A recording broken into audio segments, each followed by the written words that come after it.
I just like the sound of it.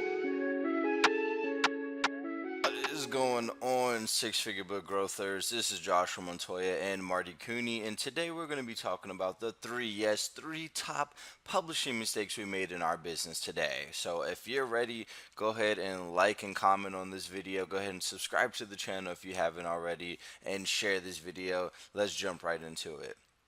Now, the very first mistake that we made in the beginning of our Kindle publishing journey was not building a listen time. We were just publishing books on the Amazon, and we were just hoping that their promotions would launch our business. And it did for some time. Their promotion system was absolutely amazing.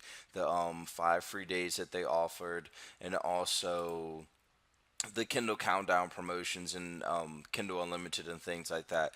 But what we should have been doing was building our list in the beginning so that we could email people books every time that we had a new release coming out. And we weren't doing that. We were losing a lot of business, leaving a lot of money on the table until we got really smart. So what we did was went over to Aweber and we signed up for a Aweber account with them.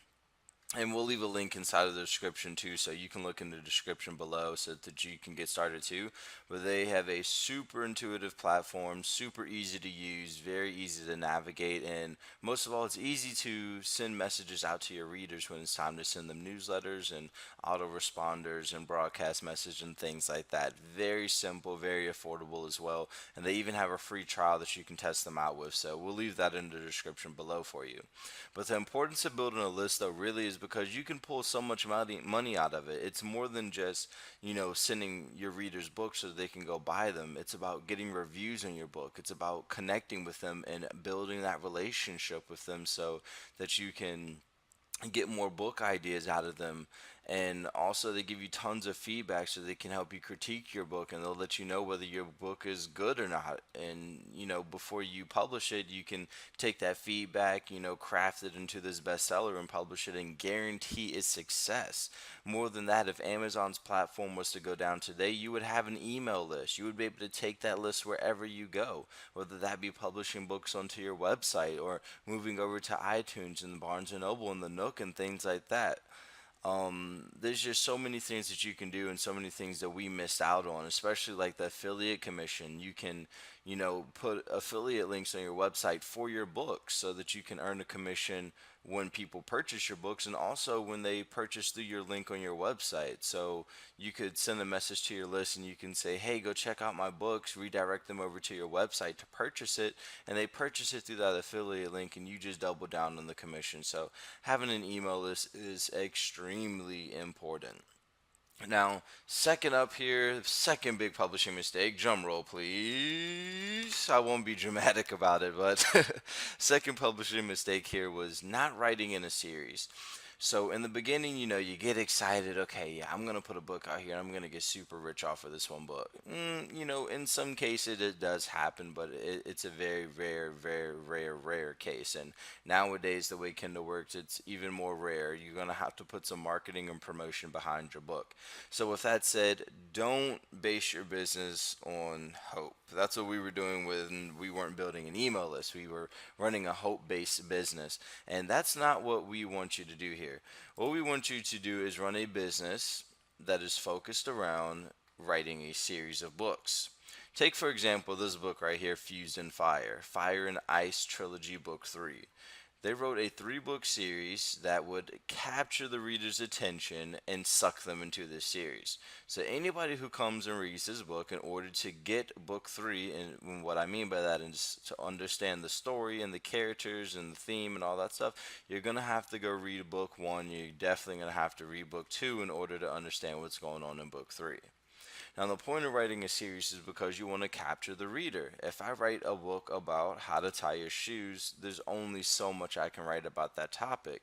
You're going to get you're going to lose your attention after the first book because I just told you how to tie your shoes. I can maybe, write a book about different knots that you can tie into your shoes, but the topic is pretty limited.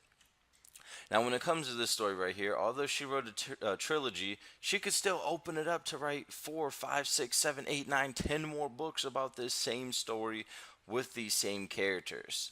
Now, It's just like going to go see a movie. Like if you're going to go see Spider-Man, if you like the first movie, you're definitely going to go see the second one, and you're definitely going to go see the third one. And that's where our advantage is in publishing fiction books, is that we can serialize the content so that we can do some series selling and capture the reader. The whole point of this business is to create continuity in our businesses, and the best way that we can do that is by creating a series of books that captivates our reader, that hooks them enough to buy the next book in the series after they purchase the first one. And now, I'm not saying that you can't do that with nonfiction. You can absolutely do that, and a lot of people are successfully doing that with like books such as health and fitness books on like ab workouts, and then switching over to like tricep and bicep workouts. People are absolutely doing it, but it is way more profitable in the fiction market. Now, our third mistake, guys, third mistake was not promoting and marketing our books like we should have been marketing and promoting them. Like I said in the beginning, we didn't really have a list. So, we could have built a list, but we weren't really thinking of building a list at the time. At the time, we were just hoping to just publish a book and depend on Amazon's promotions to do that. We weren't investing in like Facebook advertisements. We weren't actively seeking out other authors to promote with or hopping in groups that we could promote in as well. What we were doing was just publishing books up there. This is literally our process, guys. We would get our book back from our writer, we would put it up on Amazon, and then we would just sit there like, okay, Marty, I'm just going to cross my fingers and I'm just going to hope that this book sells and we make so much money from it. And we did. We made a lot of money from it. But like I said, it doesn't work that way. Do not base your business on hope. Make sure that you're investing your resources, and I do mean time and I absolutely mean money, into making money back. You're going to need money to make this business work. I'm not going to lie to you. A $5 Facebook ad budget will take you a long way in testing and knowing what works for you than not spending money and doing things the wrong way, not knowing what works for you, and not having any results so that you can go off of and tell whether or not that this is going to be profitable for you down the road. So do not base your business on that.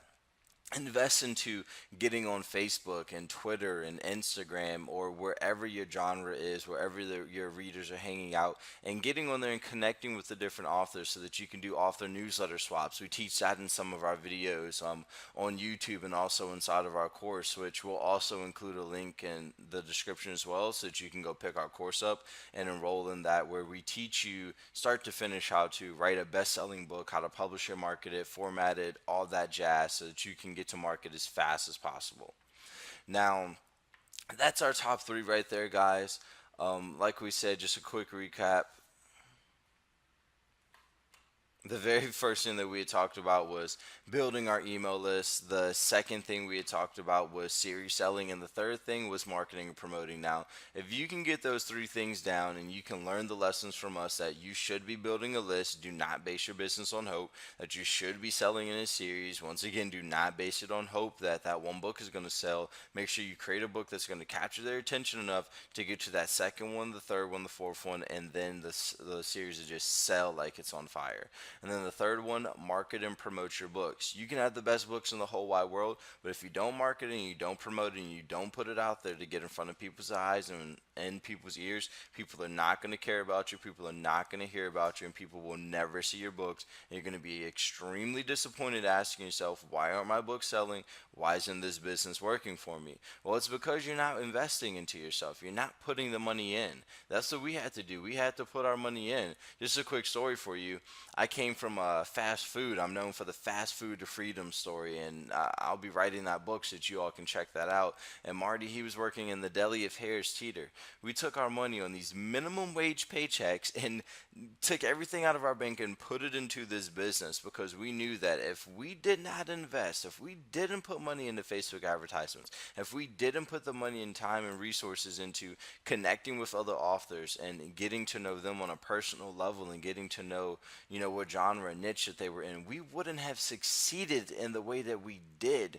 But the fact that we saw what we had to do ahead of time is the reason that we succeeded. And that's why we're here today, giving you the things that we saw, the things that we have been through, the things that we have done. And we hope that with each one of these videos that we could, uh, we hope that we encourage you to do better than we did, to learn from our experience and not be so naive as we were, to not listen to the advice of those around us and get so big headed to think that, we could just dominate this thing in one day. It honestly is a marathon, and you're not going to get there just sprinting to the finish line. You're going to have to take your time. You're going to have to read. You're going to have to invest your time into studying from other people, publishing books that probably won't work, and then getting to that one that finally works based off of the advice that we give you. So, we hope that we can shortcut this process for you, but I will tell you honestly and truthfully that it is a journey. So, get ready for it. It's going to be tons of fun. And to make that journey even easier, we created the Six Figure Book Growth Mastermind group. So, in the description below, make sure you sign up for free for that mastermind. Also, we're going to include the link for the 7-day mini course where we teach you how to write instant bestsellers and get to market within a week's period of time and have that book shipped off and ready to publish. And also, guys, make sure you like, comment, and subscribe to the channel if you love this video. Look, guys, this has been Joshua Montoya and Marty Cooney. This is Six Figure Book Growth. We will see you in the next video. I just like the Later. sound of it.